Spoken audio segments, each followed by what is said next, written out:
Mekanisme pelaksanaan hari ini tes SKB BPPT di gedung BKN Pusat Celilitan dilaksanakan selama 2 sesi. Anak-anak peserta tes antri di depan, kemudian masuk untuk dicek identitasnya. Kami menggunakan protokol kesehatan yang ketat dengan cara membatasi pelamar dan petugas pengecekan.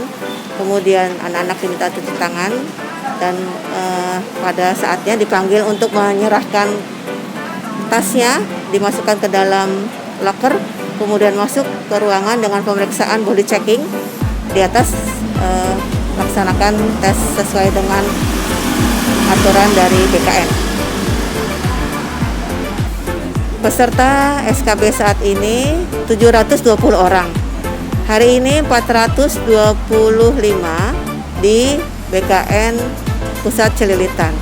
Peserta yang lain tersebar di 17 lokasi, 12 kanrek dengan 6 UPT. Satu di sini ya, jadi 17 tambah 1 jadi 18. Ditambah 2 titik lokasi di Malaysia Kuala Lumpur dan di Belanda Den Haag. Kami dibantu oleh BKN dan Kementerian Luar Negeri untuk pelaksanaan di luar negeri itu. Saya mengucapkan terima kasih sekali. BKN sudah membantu pelaksanaan ini, menyediakan tenaga, fasilitas, infrastruktur dan semuanya untuk pelaksanaan SKB BPPT dan SKB nasional, juga kepada Kementerian Luar Negeri. Penerapan tes di luar negeri sampai selesainya kemarin itu terlaksana dengan lancar. Ada tes SKB dengan CAT, ada tes juga talent mapping, dan ada tes wawancara unit kerja. Semua berjalan lancar, internet, jaringannya bagus, tidak ada kendala, pendaftarannya oke, pelaksana panitia di lokasi KBRI-nya juga sangat membantu, dan sekali lagi apresiasi untuk Kemenlu yang sudah membantu kami.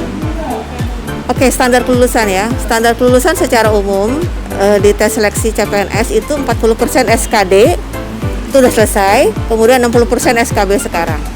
Dari 60% itu 50% adalah nilai tes CAT-nya atau tertulisnya, kemudian 25% nilai dari talent mapping dan 25% wawancara. Jadi keseluruhan nanti akan dijumlah, yang menentukan urutannya adalah BKN.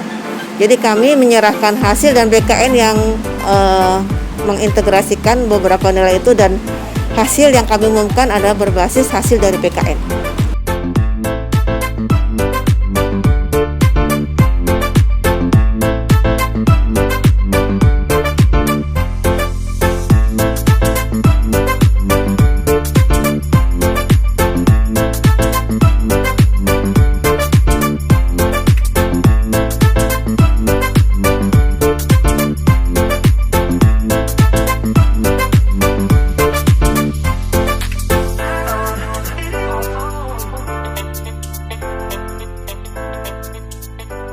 Nah, untuk peserta, pesan saya, karena ini jumlah dari positif COVID-nya meningkat dan DKI sudah menerapkan WFA lagi, maka kami minta dari rumah sudah berhati-hati. Jadi terapkan protokol kesehatan mulai dari rumah, ya, pakai masker, kalau perlu pakai face shield, tangan selalu bersih. Kalau dia panas, katakan kepada panitia sehingga dia dipisahkan tempat tesnya. Kalau dia positif, dia harus ada surat dari dokter. Masih tetap boleh ikut tes ya, tapi sampaikan ke panitia sehingga tempatnya berbeda. Tempatnya di sana itu, di ujung sana.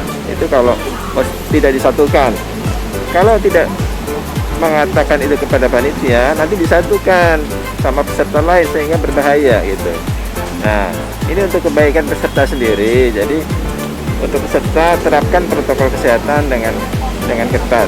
Kalau disuruh antri dengan jaga jarak, antrilah dengan jaga jarak. Jangan berkerumun. Ini kita sudah berusaha menerapkan protokol kesehatan dengan baik. Jadi ikutilah perintah-perintah dari panitia seleksi ini dengan disiplin. Saya kira itu. Nah, saya kira memang dalam 4 tahun ini kita sudah mendapatkan yang terbaik ya, yang terbaik.